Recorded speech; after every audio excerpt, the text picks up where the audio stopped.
हाँ, तो दोस्तों इस वीडियो के अंदर हम इंडियन इमल्सिफायर के आईपीओ के बारे में बात करेंगे और जानेंगे कि इस आईपीओ के अंदर आपको कितना लिस्टिंग गेन मिल सकता है और आपको इस आईपीओ के अंदर अप्लाई करना चाहिए या नहीं। चलिए शुरू करते हैं। तो देखिए, सबसे पहले हम ये जानेंगे कि ये कंपनी क्या काम करती है। क्योंकि जो कंपनी है 2020 में ये कंपनी स्टार्ट हुई थी, यानी कि लगभग 3 से 4 साल ये कंपनी को स्टार्ट हुए हो चुके हैं। क्योंकि जो कंपनी स्पेशलिटी केमिकल्स ये कंपनी में यहाँ पे बनाती हुई नजर आती है और उसे ये कंपनी में सेल करती हुई नजर आती है। अगर हम कंपनी के केमिकल्स की अगर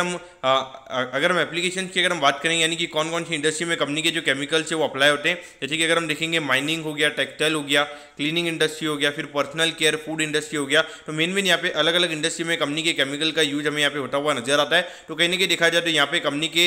इंडस्ट्रीज अगर हम देखेंगे तो डाइवर्सिफाइड इंडस्ट्री हमें यहाँ पे कंपनी की नजर आती है। तो जिसे अगर हम देखेंगे तो कहीं ना कहीं यहाँ पे अगर कोई इंडस्ट्री में अगर हमें डिक्लाइन भी देखने को मिलता है तो वहाँ पे कहीं ना कहीं दूसरी इंडस्ट्री में हमें ग्रोथ आती हुई नजर आएगी। तो इसीलिए यहाँ पे एक बार के लिए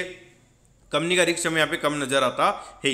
अगर हम कंपनी के मैन्युफैक्चरिंग प्लांट की अगर हम बात करेंगे तो रत्नागिरी महाराष्ट्र में कंपनी का मैन्युफैक्चरिंग प्लांट हमें यहाँ पे नजर आता है, जिसकी अगर हम कैपेसिटी की अगर हम बात करेंगे तो 4800 मैट्रिक टन की हमें यहाँ पे करंटली कंपनी की कैपेसिटी नजर आती है।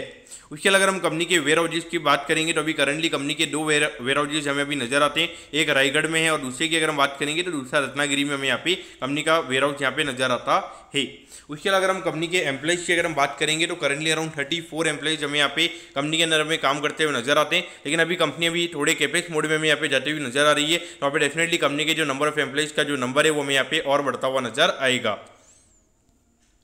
अब अगर हम यहाँ पे कंपनी के ऑब्जेक्टिव की अगर हम बात करेंगे तो देखिए यहाँ पे कंपनी को कैपेक्स से रिगार्डिंग यहाँ पे फंड की रिक्वायरमेंट है, यानी कि प्लांट एंड मशीनरी कंपनी को खरीदनी है। जो कैपेसिटी अभी यहाँ पे कंपनी बढ़ा रही है तो उससे रिगार्डिंग यहाँ पे कंपनी को खर्चा करना है, उससे रिगार्डिंग यहाँ पे कंपनी का आईपीओ में आता हुआ नजर आ रहा है। और बाकी अगर हम देखेंगे तो वर्किंग कैपिटल यानी कि जो डेली टू डेली कैश की रिक्वायरमेंट होती है उसके रिगार्डिंग यहाँ पे कंपनी का आईपीओ में आता हुआ नजर आ रहा है।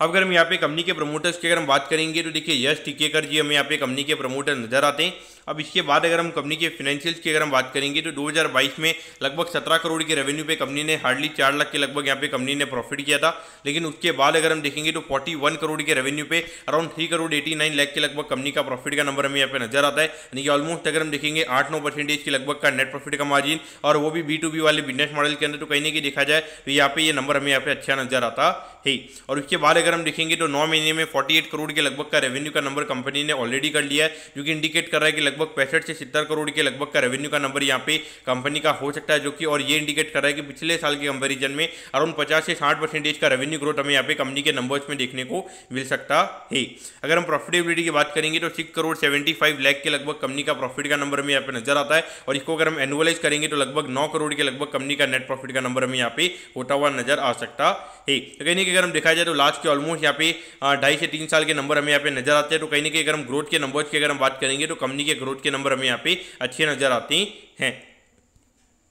अब अगर हम आईपीओ की डिटेल्स के बारे में अगर हम बात करेंगे तो देखिए 13 मई को ये आईपीओ में स्टार्ट होता हुआ नजर आएगा और 16 मई को ये आईपीओ में क्लोज होता हुआ नजर आएगा। 132 रुपीज पर शेयर पे ये कंपनी में शेयर देती हुई नजर आ रही है। 1000 शेयर्स का हमें यहाँ पे लॉट नजर आता है, यानी कि एक लॉट को अप्लाई करने के लिए 1,32,000 रुपीज आपको यहाँ पे लगने वाली हैं। अगर हम इश्यू साइज की अगर हम बात करेंगे तो 42 करोड़ 39 लाख के लगभग का आईपीओ का इश्यू साइज हमें यहाँ पे नजर आता है, और ये जो पूरा पैसा यहाँ पे कंपनी के पास में हमें जाता हुआ नजर आएगा। और जिसमें अगर हम रिटेल कोटा की अगर हम बात करेंगे अराउंड 35% के लगभग का रिटेल कोटा है, यानी कि लगभग 15-16 करोड़ के लगभग का रिटेल कोटा में यहाँ पे कंपनी का नजर आता है। और ये जो कंपनी हमें एनएससी के एसएमई प्लेटफॉर्म पर ये कंपनी हमें लिस्ट होती हुई नजर आएगी।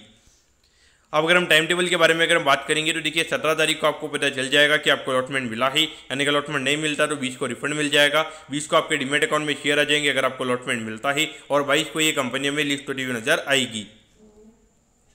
अब अगर हम एट दी एंड अगर हम वैल्यूएशन के पैरामीटर्स की अगर हम बात करेंगे तो देखिए 160 करोड़ के मार्केट कैप पे कंपनी का आईपीओ में आता हुआ नजर आ रहा है। और अगर ये साल अगर लगभग जो 9 करोड़ के लगभग हमने एनुअलाइज अर्निंग निकाली है तो उसके हिसाब से अगर हम बात करेंगे तो लगभग यहाँ पे 17-18 के पी रेशियो पे ये कंपनी का आईपीओ में आता हुआ नजर आ रहा है। अगर हम कंपनी की ग्रोथ वाइज अगर हम बात करेंगे, कंपनी की ग्रोथ काफी अच्छी है। अगर हम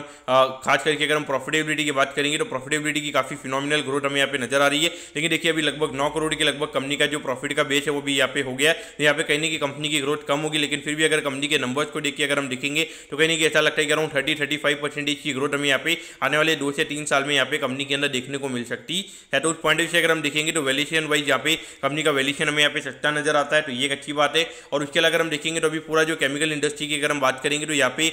थोड़ी केमिकल इंडस्ट्री की अगर हम बात करेंगे तो इतना मार्केट फैंसी सेक्टर नहीं है, लेकिन कहीं ना कहीं यहाँ पे थोड़ा ये इंडस्ट्री में हमें रिवाइवल होता हुआ नजर आ रहा है। तो डेफिनेटली अगर ये पूरी इंडस्ट्री का ऑल ओवर अगर यहाँ पे पी रेशियो में थोड़ा बढ़ता हुआ नजर आता है तो वहाँ पे कहीं ना कहीं ये कंपनी के अंदर भी हमें बेनिफिट देखने को मिल सकता है। अब एट द एंड आपको यहाँ पे क्या करना चाहिए, देखिए अगर हम करंटली अगर हम ग्रे मार्केट की अगर हम बात करेंगे तो 100% के लगभग का ग्रे मार्केट हमें ट्रेड होता हुआ नजर आ रहा है। सीधा अगर हम बायर की अगर हम बात करेंगे, जैसे ये आईपीओ का अनाउंसमेंट हुआ था सीधा 100% के लगभग का ग्रे मार्केट में बायर आ गया था। तो कहीं ना कहीं देखा जाए तो ग्रे मार्केट इंडिकेट कर रहा है कि सीधा आपको 1.5 से 2 लाख का प्रॉफिट यहाँ पे लिस्टिंग पे हो सकता है, क्योंकि ग्रे मार्केट का प्रीमियम अराउंड 110% के लगभग हमें यहाँ पे चलता हुआ नजर आ रहा है। यहाँ पर आपको क्या करना चाहिए, तो देखिए मेरे ख्याल से डेफिनेटली आपको यहाँ पे लिस्टिंग इनके लिए अप्लाई करना चाहिए। तो अगर बाई चांस ये कंपनी अगर डबल पे लिस्ट भी हो जाती है तो वहाँ पे सीधा 320 करोड़ के लगभग कंपनी का मार्केट कैप हो जाएगा। लेकिन अगर हम पी रेशियो की अगर हम बात करेंगे, अगर डबल पे कंपनी लिस्ट हो जाती है तो फिर भी लगभग 35 के लगभग कंपनी का पी रेशियो होगा। और अगर ये कंपनी 35-40% अगर ये कंपनी ग्रोथ दिखाती है, यहाँ पे चांस रहेगा कि लगभग 50 से 60 के पी रेशियो पे ये कंपनी में जाती हुई नजर आ सकती